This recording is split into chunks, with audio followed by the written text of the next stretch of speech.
can't speak for the other storytellers here, but when JJ and the theme came up as satisfaction, I kind of struggled because, I didn't have like a shitting story, or I didn't have a shark story, I didn't have a bike story, or a getting mugged for a Barbie doll story, So I started to think, what could be the best story that I come up with that encapsulates satisfaction? And the best story that I come up with was one where, I found myself sniffing little girls' underpants. Let me back up here. So, I have an 11-year-old daughter named Ella. Ella is one of the lights of my life. She is empathetic and funny and sweet and bright and creative. And we could be sitting at home or out running an errand and we will have the best time ever. But when Ella does not want to do something, when Ella says no, when Ella says there isn't a force on this planet that can make that girl move. And when Ella was 6 years old, she was going to camp at the YWCA. And at night, a few nights a week, she would take swim lessons. Ella hated swim lessons. She hated it for two reasons. One is, she hated sticking her face under the water. Like, it terrified her to no end. And no matter what we would say to her, we'd be like, hey, it's okay, your sister went through the same thing. She was like, no.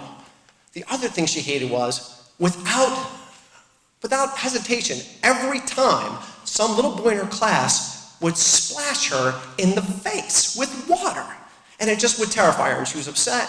And I would try to joke and calm her down and say, hey, don't worry about it, he probably likes you, that's how I met your mother, we were in a bar, I threw water in her face, and now we're married. And so, nothing. So one night, we're getting those swim lessons at the Y, and how she would go usually is she'd wear her bathing suit, and then she'd wear her clothes over, and then when it's over, we'd take her in the bathroom, and she'd dry down, and she'd put her underwear on, and she'd throw her clothes over, and we'd go home. Well, that night, I forgot to bring her underwear. And so she was like, Daddy, I don't want to go swimming. I don't want to. And I'm like, honey, it's okay. We'll dry off your bathing suit as best we can, and then we'll just throw your clothes. She goes, no, I don't want to go, no. And I'm like, dude, then we'll take off your bathing suit, we'll dry you down, we'll just live a couple miles from the Y here. I said, it'll be okay, you'll be without your, that's gross, no, I'm not going, Daddy, take me home. I'm like, don't worry, I will get you underwear, I promise, we'll get this taken care of, want to do me a favor.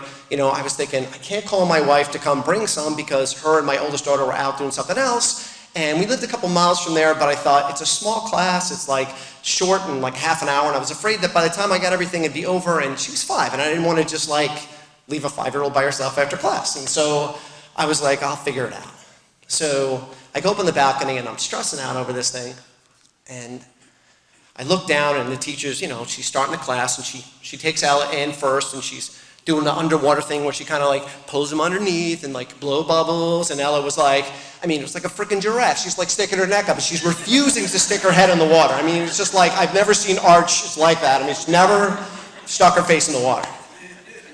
And then, so she brings her back, and I'm standing up there, and he puts her there, and she takes out the next student, and I'm standing on the balcony, and I look down, and that little boy splashes her in the face. And I look to his mom, who's on her phone, and I look to the instructor, and she's obviously off to another kid, and I'm Kurt Russell, and I'm like, no! In my head, I'm Tombstone, where he's going in slow motion, I'm like, no! And I'm and I'm stressed out, and I walk down the stairs, and I'm go down right to where, she's here, he's here. I go there, and I go in between him, and I get really close to his face. And I'm like, you're going to stop splashing my daughter, right? And look, I'm not a threatening person, but to this kid, I'm the freaking Hulk, man. His eyes are this big, and I'm sure he heard you splash, me smash. I was just but I was, I look back, and he looks scared, and I'm man, I feel like a big damn bully. And then I look at Ellen, she's got this smile on her face. And I'm I feel like a big damn hero. But that satisfaction I was feeling went away like that. Because I still had no idea what the hell I was going to do about Ella's underwear. But then it occurred to me that they had classrooms downstairs to where they went to camp. And in those classrooms are cubbies where the kids keep spare clothes in case they have an accident. So I'm okay, I'll go downstairs. Maybe it's 7:30 at night, so I'm thinking the classrooms probably aren't open. Go downstairs, the hallways are lit, but all the classrooms are dark. So I find her classroom and I go to the cubby and I can't see, I don't think there are names on the cubbies.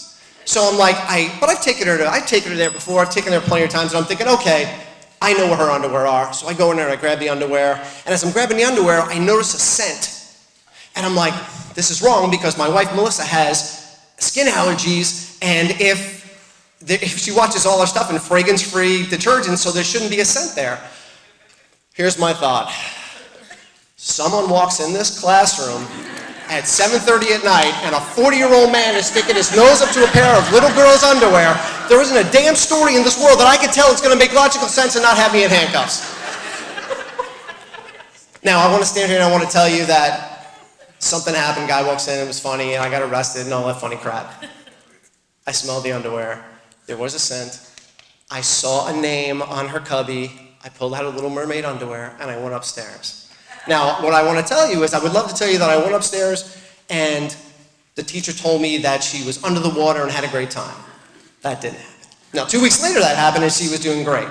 But one thing that happened, more or less, one thing that did not happen, and never happened again, that little fucker never splashed my daughter ever again. Thank you.